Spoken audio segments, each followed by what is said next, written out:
Merci fidèles téléspectateurs d'MS TV. Nous sommes une fois de plus très heureux de vous retrouver dans le cadre de cette tribune dénommée Tribune de leaders. Nous avons le réel plaisir aujourd'hui de recevoir un homme dédié. Il s'agit du prophète Eugène Ejiba.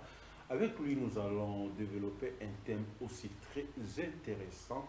Il s'agit là deux études pour la vie d'un enfant de Dieu, la vie d'un chrétien, ou aussi bien un homme appelé au ministère. Merci une fois de plus, c'est pour votre fidélité à MS TV.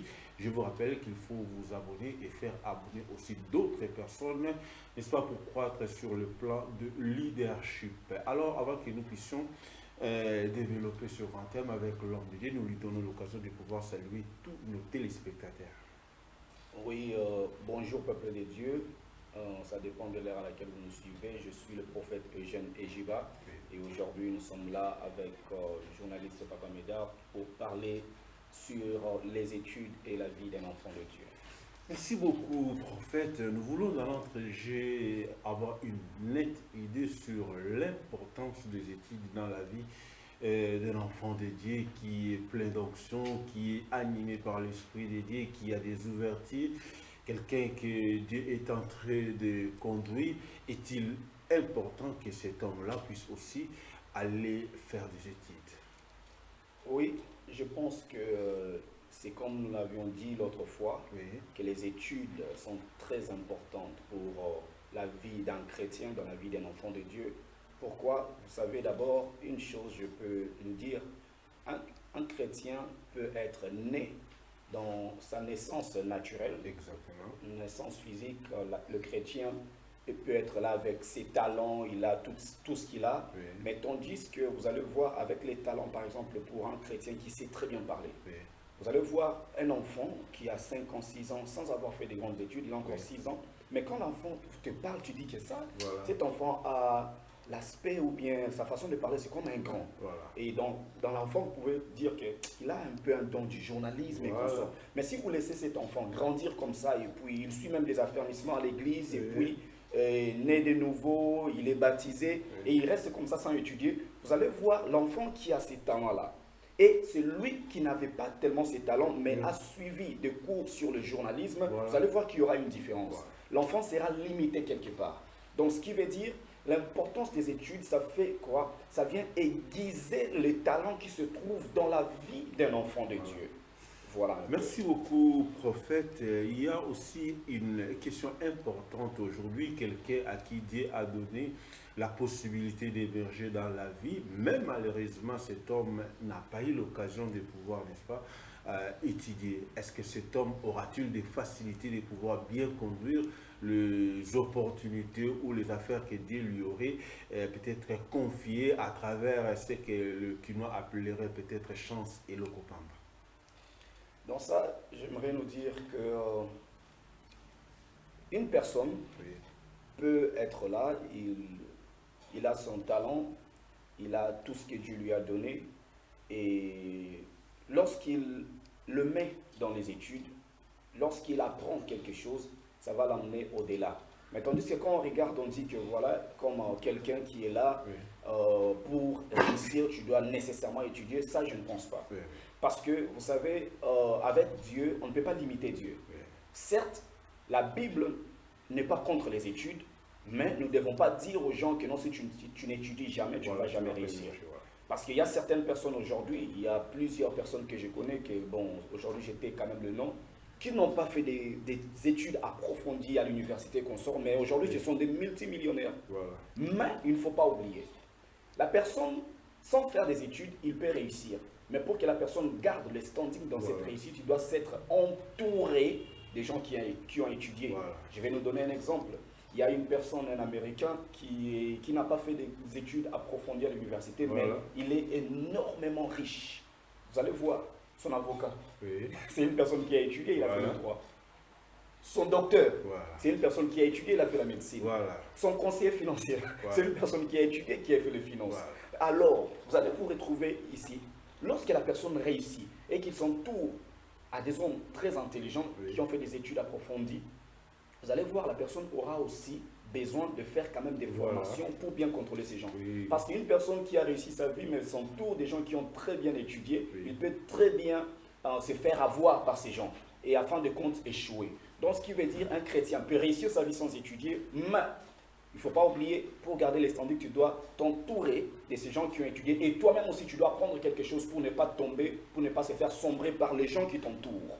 Justement, prophète, nous vous parachevons par ce dicton qui avait fait, qui avait parcouru la ville de Kinshasa à une certaine époque pour dire que français n'est pas l'argent, mais pouvez-vous peut-être contredire cet aspect des choses pour comprendre que c'est vrai, on doit avoir l'argent, mais on doit également parfaire le titre pour pouvoir encadrer cet argent. Ok.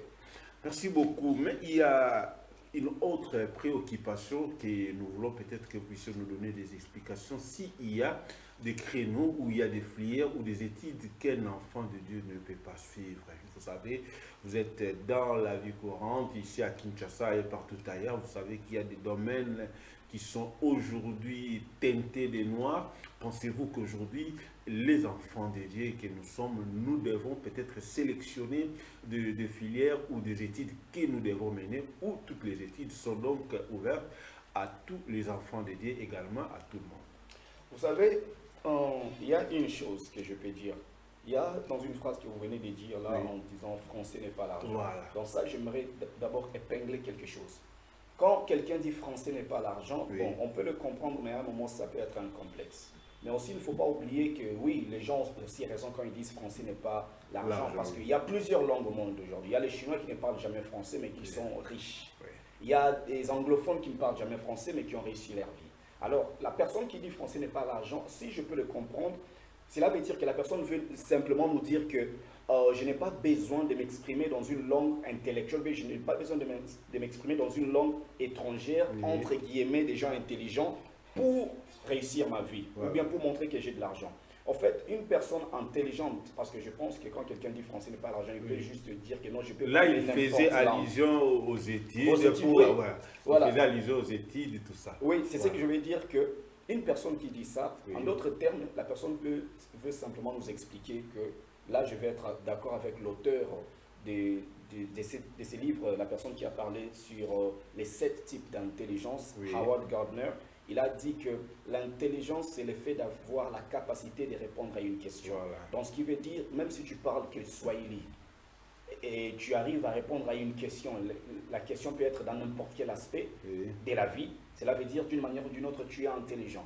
Alors j'aimerais nous dire, le fait de ne pas parler une certaine langue ne te stoppe pas, mais il ne faut pas non plus se limiter. Parce que si toi tu parles seulement, disons, le Swahili ou bien seulement l'Ingala ou bien le Kikongo, mais tu ne parles pas, par exemple, français, dans un milieu où beaucoup de gens qui sont francophones, tu vas te limiter quelque part. Ouais. Même si tu as des interprètes, il ne faut pas oublier, on peut chercher à monnayer l'interprète dans quelque Oui, chose oui. pour ne pas vous dire ce qu'il y a réellement. Donc il ne faut pas se limiter. Et alors, la question qui suit, vous nous avez demandé... Oui, j'avais demandé si on peut peut-être voir dans la vie des créneaux que les enfants de Dieu ne peuvent pas suivre. s'engager, oui, des filières où, Oui. qui sont peut-être incompatibles à la parole de Dieu. Oui. Dans ça, vous savez, il y a dans la Bible nous montre plusieurs histoires. Oui. Et dans certaines histoires dans la Bible, vous allez être d'accord avec moi, il n'y a pas un aspect dans lequel on a vu Dieu dire que non, ça ne faites pas. Oui. Oh non, n'allez pas travailler en ce qui concerne l'or. N'allez pas travailler dans l'agriculture. N'allez pas travailler dans... Non, il n'y a pas cela. Voilà. Mais si l'aspect où tu te diriges, Oui. ça te pousse vers le mal, là, tu ne dois pas le faire. Alors, il y a plusieurs aspects. Oui. Vous allez voir, aujourd'hui, à Kinshasa, on dit que non, le pasteur ne peut pas entrer dans la politique. Voilà. Là, c'est vraiment, je pense que c'est absurde cette idée. Oui, Pourquoi? c'est un débat qui est aujourd'hui révolu. Il y avait des temps où, et même d'autres hommes de Dieu qui s'engageaient dans ce débat, et qui se sont compromis. Oui. Et le débat est clos, ils se sont engagés dans la politique. politique. Voilà. Oui, les gens disaient cela pourquoi? À cause des antécédents. Voilà. Mais tandis que lorsque nous regardons dans la Bible, nous voyons l'histoire de Daniel. Oui. Daniel, il était dans la cour royale, Daniel était un prophète Exactement. d'État. Nous voyons Joseph. Nous voyons même Moïse. Peut-être on peut dire non, Moïse n'était pas dans la politique, mais Moïse Oui. d'abord pour s'adresser au roi à chaque fois, il faut Ouais. qu'il y ait quand même une relation quelque part. Voilà. C'est pour nous dire que non, il n'y a aucun aspect en ce qui concerne les études où un enfant de Dieu ne peut pas faire. Voilà. Dieu a donné à l'homme l'intelligence. Toutes sortes des études qui se passent ici au Congo ou bien dans le monde, c'est Dieu qui a donné à l'homme l'intelligence pour créer quelque chose afin que les enfants de Dieu puissent aussi en profiter. Voilà. Mais il ne faut pas oublier, il y a d'autres études aujourd'hui, Oui. où je sais dans quelques pays en Europe où on enseigne sur la sorcellerie. Voilà. Comment devenir sorcier. Là, attendez, un enfant de Dieu ne peut pas faire ça. Voilà. Tu vas être enseigné comment devenir sorcier et puis on t'initie dans la sorcellerie. Non. Mais si toute chose, en termes des études, ne te dévie pas de la voie de Dieu, tu peux le faire. Voilà. Et évidemment, il y a des sciences prophètes telles que la parapsychologie, il y a même d'autres degrés au niveau de l'architecture ou de la médecine, et qui est aujourd'hui teinté de noir. L'on pense toujours que quand on veut peut-être se lancer dans de telles études, il faut être initié quelque part.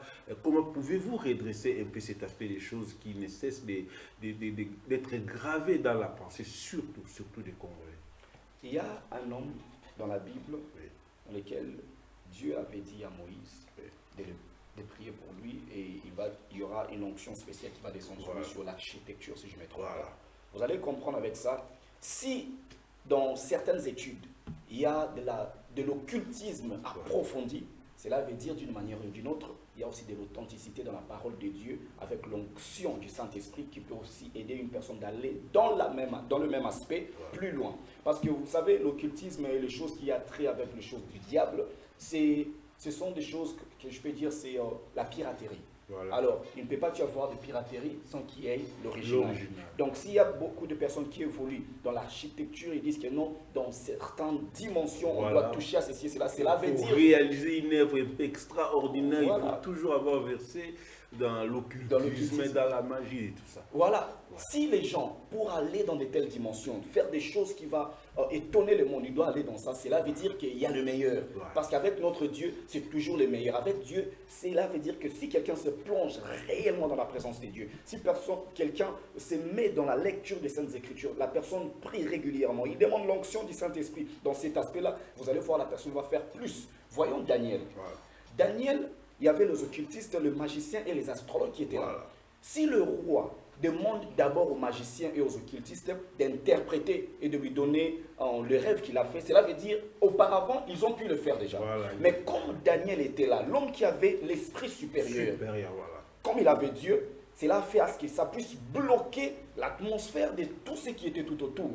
Même si ces gens-là arrivaient à interpréter une fois, mais Daniel, ce qu'il a donné, c'était au-delà. Un esprit supérieur. C'est ce que je vais nous dire ici. Vous allez voir, dans quelqu'un qui est intelligent, il est en train d'exercer dans un aspect quelconque, disons par exemple la criminologie ou les services secrets et consorts. Vous allez voir la personne, à un moment donné, on consulte des médiums et consorts et tout. Mais quand un enfant de Dieu est là, on va consulter un enfant de Dieu. Et vous allez voir, l'enfant de Dieu peut prier comme Daniel ou Joseph. Il y a la révélation dans le rêve. Et on vient vous donner la solution claire et exacte. Et ça aide un aspect, une avenue, une commune ou bien un pays d'avancer. Donc ce qui veut dire que nous n'avons pas besoin de regarder à l'occultisme, à la sorcellerie, à l'astrologie pour être approfondi ou bien aiguisé dans un aspect. Nous avons Dieu. Nous avons le Saint-Esprit, esprit supérieur, et qui peut t'amener au-delà des limites. Dans la sorcellerie, dans toutes les branches occultes, on peut nous parler des 5 dimensions, des 10 dimensions, 9 dimensions, 20 dimensions, mais avec Dieu, c'est illimité. Voilà. Merci beaucoup, prophète, pour toutes ces précisions. Nous aimerions que vous puissiez également fixer l'opinion sur cet aspect des choses. Est-il possible de dissocier les études ainsi que la spiritualité ou la parole de Dieu? Je ne pense pas qu'on doit dissocier la parole de Dieu des études. Voilà. L'autre fois, en expliquant, je nous ai dit que non, la parole de Dieu, quand on dit la parole de Dieu, on se réfère aux Saintes Écritures. Exactement. Les Saintes Écritures, nous avons la Bible. Comment quelqu'un peut dissocier la Bible des études? Parce que comment tu vas lire la Bible si tu n'as jamais étudié? Exactement. Comment tu vas nous expliquer un texte sans avoir étudié? Bien sûr, tu ne peux pas faire nécessairement faire des études approfondies dans une matière, mais le fait d'étudier, faire juste des études quelconques, ça peut t'aider de lire et de savoir comment communiquer. Ouais. Alors je ne pense pas qu'on doit dissocier la parole de Dieu aux études. Parce que même aujourd'hui, quand on parle des théologiens, on parle de ceux qui ont écrit même la Bible, de ceux qui nous ont transcrit la Bible, de ceux qui ont interprété la Bible. Parce que la Bible n'est pas écrite en français, Voilà. c'était pas en anglais, c'était en grec, et puis Et c'était en en hébreu. hébreu. Voilà, en hébreu. Vous voyez? Donc ce qui veut dire qu'il a fallu qu'il y ait une personne qui a étudié, qui prenne les Saintes Écritures et qui l'interprète cela dans une langue où d'autres personnes peuvent aussi en bénéficier. On ne peut jamais dissocier les études à la parole de Dieu. Merci beaucoup, prophète. Je rappelle que nous sommes bel et bien sur MS Télévision, sur la tribune de leaders. C'est à travers cette tribune que nous vous donnons l'opportunité de pouvoir grandir, de pouvoir croître en termes de leadership. Nous avons aujourd'hui sur ce plateau le prophète Ejiba. Avec lui, nous sommes en train de développer les thèmes autour des études ainsi que les enfants de Dieu.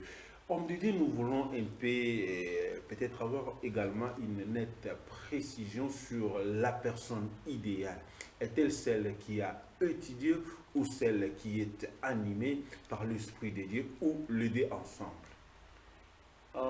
Je pense que je vais prendre la dernière partie. Voilà. C'est les deux ensemble. Une personne idéale, c'est une personne qui, premièrement, a l'Esprit de Dieu. Voilà. Parce qu'en réalité, dans l'homme, c'est l'Esprit. Voilà. Lorsque tu es rempli de l'Esprit, et l'Esprit te dirige. Vous savez, il y a beaucoup de personnes ici, même à moi. C'est le Saint-Esprit qui m'a dirigé à travers une personne et le Saint-Esprit m'a dit, fais telles études. Voilà. Et quand je l'ai fait, ça m'a aidé dans plusieurs aspects de ma vie. Donc ce qui veut dire que tu as d'abord, numéro 1, la priorité, c'est le Saint-Esprit. La priorité, c'est d'abord Dieu en toi. Voilà. Et le reste vient après. Quand tu as le Saint-Esprit en toi, tu fais aussi les études. Ce que le Saint-Esprit va mettre en toi, tu sauras comment l'utiliser à long terme. Mais tandis que la personne qui ignore les études dit c'est moi seulement esprit. Oui, l'esprit va agir, mais il ne faut pas oublier, l'esprit peut te diriger vers une personne pour que tu sois enseigné. Voilà. Donc quand une personne est enseignée, en d'autres termes, ce sont là les études, mais une personne qui refuse les études, une personne qui refuse la formation, une personne qui refuse d'être enseignée, comment cette personne-là va nous dire que le Saint-Esprit va enseigner? Voilà. Parce que c'est même le Saint-Esprit qui a eu à donner de l'intelligence, à enseigner ceux-là qui ont créé aujourd'hui des écoles, ceux-là qui ont créé aujourd'hui des facultés dans les universités. Donc, le Saint-Esprit et les études, ensemble, dans la vie d'un enfant de Dieu, c'est une personne très épanouie. Ça fera d'une personne qui va aller au-delà des limites de n'importe quel aspect de la vie. Merci beaucoup, prophète. Comme nous sommes sur la tribune des leaders, nous avons voulu peut-être que vous puissiez partager vos expériences dans cette matière. Vous avez eu l'occasion de pouvoir parfaire vos études et également le Saint-Esprit est en train de vous conduire. Alors, quelle serait l'expérience que vous pouvez aujourd'hui partager avec nos téléspectateurs qui nous suivent? Et c'est ce qui vous a aidé, n'est-ce pas, à pouvoir contrôler votre vie, à pouvoir aussi se mettre à la disposition non seulement de la nation, des frères et sœurs de l'Église, mais au niveau du monde entier, vous rendre aujourd'hui utile. Et cette expérience peut également servir d'exemple à tous ceux qui nous suivent en ce net moment pour pouvoir acquérir un peu cette croissance sur le plan de leadership. Oui, si je peux donner mon expérience, ce que je peux dire, dans l'une des études que je fais, Oui. il y a la littérature aussi. Je me rappelle une fois, c'était à l'université, à Sheander University en Virginie.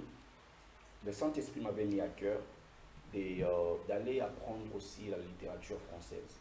Et en apprenant la littérature française à l'université, j'ai pu comprendre beaucoup de choses en ce qui concerne la lecture. Voilà. Comment la lecture peut développer l'homme. Comment les anciens ont pu développer ce qu'ils avaient à cause de la lecture. Voilà. Alors avec cela, tellement que j'étais en train d'émerger, j'étais très excellent dans cette branche-là. Mon professeur d'université, Dr. Schweitzer, elle m'a appelé, elle m'a dit que non, pourquoi pas être mon assistant pendant 6 mois. Voilà. Vous voyez, le Saint-Esprit m'a mis à cœur de le faire. Voilà. Et subitement, l'homme a vu qu'à l'intérieur, il y a un talent. Et subitement, j'ai été pris assistant à l'université d'un professeur en littérature. Voilà. Et je l'ai fait pendant 6 mois et je vous dis sans orgueil, à des moments, il y a même certains élèves qui, lorsque j'étais en train de donner cours, et ils disaient que non, on préfère même à des moments que tu puisses donner beaucoup plus que tel, que le professeur. tel. Alors, qu'est-ce que j'ai fait en ce moment-là? j'ai impacté la vie des gens, j'ai aidé beaucoup de gens dans mes explications, comment étudier, comment lire, comment mémoriser, et ils ont réussi dans telle branche et dans telle branche. C'est quelque chose déjà, Voilà. à cause de ce que le Saint-Esprit a mis en moi, et je me suis dirigé vers un professeur, le professeur qui m'a donné des idées, et le professeur m'a donné l'opportunité. Voilà. Et dans cette opportunité, je puis aider beaucoup plus de personnes. Voilà. C'est pour nous dire quoi? Dans ce que le Saint-Esprit peut mettre en toi, si toi tu refuses d'être humble, je te dis, tu te limites. Moi, les élèves, les étudiants qui étaient là commençaient à me préférer que même le professeur. Mais en aucun cas, je me suis levé pour dire que non, le professeur n'est rien. Non, il ne faut jamais, vous savez, il y a un adage qui dit que n'aie jamais craché sur la main qui t'a béni. Voilà. Aujourd'hui, nos chrétiens, nous disons que oui, je vais faire les études, j'ai le Saint-Esprit. À des moments, quand quelqu'un a le Saint-Esprit et puis il fait des études approfondies, il voit que son père spirituel n'a pas fait des grandes études comme lui, directement la personne commence à se sentir plus que tel et tel et commence même à cracher là-dessus. Et là, ça donne une vie courte. Tandis que moi, depuis que je fais cette expérience-là, jusqu'aujourd'hui, je suis resté en bon terme avec mon professeur et mes professeurs, et même le numéro 1 de l'université, nous sommes restés en très bon contact. Pourquoi? Parce qu'en moi, le Saint-Esprit était là, et en moi, j'étais aussi enseignable. C'est ça l'une des expériences que je peux nous donner aujourd'hui, et je exhorte aux jeunes comme moi d'être enseignable, d'être humble et suivre le processus. Voilà. Quand on a le Saint-Esprit, beaucoup de gens vont vouloir sauter des étapes. Voilà. Tandis que tu as le Saint-Esprit et tu es enseignable, tu vas comprendre que tu dois suivre certains processus pour aller jusqu'à ta destinée. Merci beaucoup, prophète. Il se dégage un aspect aussi important au niveau, je pense que dans plusieurs pays, en ce qui concerne les études, c'est les coûts. Il y a d'autres personnes qui ont cette envie, qui ont toutes ces aptitudes pour pouvoir parfaire leurs études, mais ils sont quelque part, n'est-ce pas, bités à un problème de coût. Vous, qui aurez aujourd'hui la grâce de pouvoir émerger, ne pensez-vous pas dans les jours à venir pour aider aussi ces jeunes gens-là, ou qui veulent également étudier, qui veulent aller plus loin dans les études, ont besoin de mettre une structure en place qui peut également les aider et les pousser, n'est-ce pas, à de grandes études? Oui, déjà on a notre structure, c'est Intellectual Mind Movement, donc le mouvement d'esprit intellectuel. Voilà. Dans ça, ce que nous faisons, nous conseillons, nous sommes comme des tuteurs, nous sommes comme des mentors à plusieurs étudiants et élèves, et on les encadre intellectuellement, psychologiquement, spirituellement, et aussi on donne des conseils pratiques. Et en ce qui a trait aux études, parce que ça coûte, à des moments, vous savez, parce qu'on travaille en partenariat avec plusieurs personnes, lorsqu'il faut aider, nous le faisons. Et d'ailleurs, pas seulement moi, parce que tout ce que je fais aujourd'hui, ce sont des choses que j'ai vu mon père le faire. Notre papa, l'évêque Ejibayama Pia, il a les orphelinats, et dans ça, il a pu envoyer plus de 60 enfants à l'école. Et aujourd'hui, beaucoup d'entre eux se retrouvent, beaucoup d'entre eux sont mariés et indépendants, ils ont leurs enfants et ça continue. Et aussi, j'aimerais nous dire, je donne un exemple d'un ami à moi, bon, je ne vais pas citer son nom parce qu'avant l'émission, on n'a pas parlé pour que je demande si je pouvais, alors je le fais à l'anonymat. Un ami à moi, il n'a pas fait des études approfondies, il n'avait pas fait. Mais un jour, on lui a donné 100 $. C'est quelque chose de vrai, ici à Kinshasa. On lui a donné 100 $. Et dans les 100 $, il a regardé, il a dit, ah, je n'ai pas de jeans, je n'ai pas de chemise. Ah, je peux acheter jeans, chemise et tout, mes baskets et ça sera bien. Et puis une idée, il arrive pour lui dire, non, va faire des formations en journalisme. Il fait des formations en journalisme avec ces 100 $. Quand il le fait, après un temps, on le prend comme stagiaire dans une station de télévision ici à Kinshasa. Et puis après cela, il développe ce qu'il avait, il travaille d'une manière excellente, un enfant de Dieu. Il travaille d'une manière excellente et il était intercesseur dans son église. Et puis après un temps, il construit une idée avec ses amis de créer le journal en ligne. Ils ont créé le journal en ligne et son nom aujourd'hui est devenu très célèbre. Il y a des politiciens, des hommes riches, beaucoup de gens, des pasteurs qui le contactent. Et aujourd'hui, je vous dis, Papa Médard, le mois, lui, s'il te dit que non, je n'ai pas 2000 $, en un mois, il a menti. Et tout cela est venu de combien? 100 $. Donc, ce qui veut dire, quelqu'un peut dire aujourd'hui, je n'ai pas d'argent, je n'ai rien pour et tout. Mais j'aimerais te dire, regarde du 1er jusqu'au 30. Sûrement, tu as eu un petit 50 $, un petit 100 $. Tu peux faire une formation. Les études dont nous sommes en train de parler, ce n'est pas seulement devenir docteur en université. Non, Voilà. fais quand même une formation qui va t'aider à résoudre certains problèmes dans la société, dans la vie. Et quand tu le fais, tu montes et lorsque l'argent arrive, maintenant tu peux commencer à suivre, Voilà. aller à l'université, à l'institut supérieur et tu vas voir ta vie va évoluer. Voilà. C'est un peu ça ce que j'aimerais dire et l'exemple que j'ai donné pour encourager certains d'entre nous qui disent que non, vous voyez aux États-Unis, les études, 40 000 $ l'année, 20 000 $ l'année, je ne l'ai pas. Ok, à Kinshasa, j'ai besoin de 1 000 $, 3 000 $, je ne l'ai pas. Mais à des moments, tu as un petit 20 $, Voilà. tu as un petit 30 $. Il y a des formations en anglais, il y a des formations en informatique à gauche et à Voilà. droite. Le fait d'être formé, on t'ajoute quelque chose en toi et ce que tu as en toi, tu les développes, tu vas aller plus loin comme notre ami que je venais de citer. Merci beaucoup, prophète. Nous tendons lentement, mais sûrement vers la fin de cette tribune de leaders. Je pense que nous allons peut-être prendre votre dernier mot pour pouvoir se séparer aujourd'hui, parce que le temps nous imparti est en train de toucher à la fin.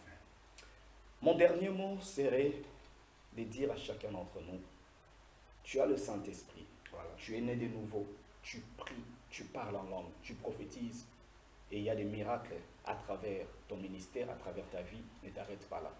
Fais des études, sois structuré dans ta vie, et tu vas voir où est-ce que le Saint-Esprit va t'emmener. Il va t'emmener plus loin. Les études sont très importantes. Mandela en a parlé. Martin Luther King en a parlé. Barack Obama en a parlé. Tous ces grands que nous pourrons dire grands de ce monde, ils ont parlé de cela. S'ils disent cela, au niveau où eux, ils sont arrivés, cela veut dire qu'il y a un parcours à suivre. Voilà. Homme de Dieu, jeune comme moi, vieux ou consort, même vieux, le temps n'est pas fini. À l'université, j'avais l'une de mes voisines, elle avait, moi en son temps, j'avais 24 ans, et ma voisine avait 59 ans. 50. Elle est retournée aux études, elle a dit que non, Voilà. je vais retourner. Je dis, mais toi tu es déjà... Elle a dit, même si je meurs dans 2 ans, Voilà. cela veut dire mes enfants qui vont me voir, même mes petits-enfants, ils vont voir que non, maman, même dans sa vieillesse, elle a pu étudier et Voilà. nous ne devons pas rester ici par Voilà. terre. Vous voyez? Donc, je nous encourage. Faisons-les. À Kinshasa, je vois des gens qui ont 30 ans, 40 ans, ils disent que non, ah, tant qu'on a vu ceci, l'équipe, non, vas-y, étudie, suis des formations et ça va donner même l'élan, ça va encourager les enfants qui sont derrière toi. Voilà. Et que Dieu nous bénisse. Prions, étudions et Dieu fera des merveilles dans nos vies. Je salue tout le monde qui me suit aujourd'hui et que Dieu soit avec nous. Merci beaucoup.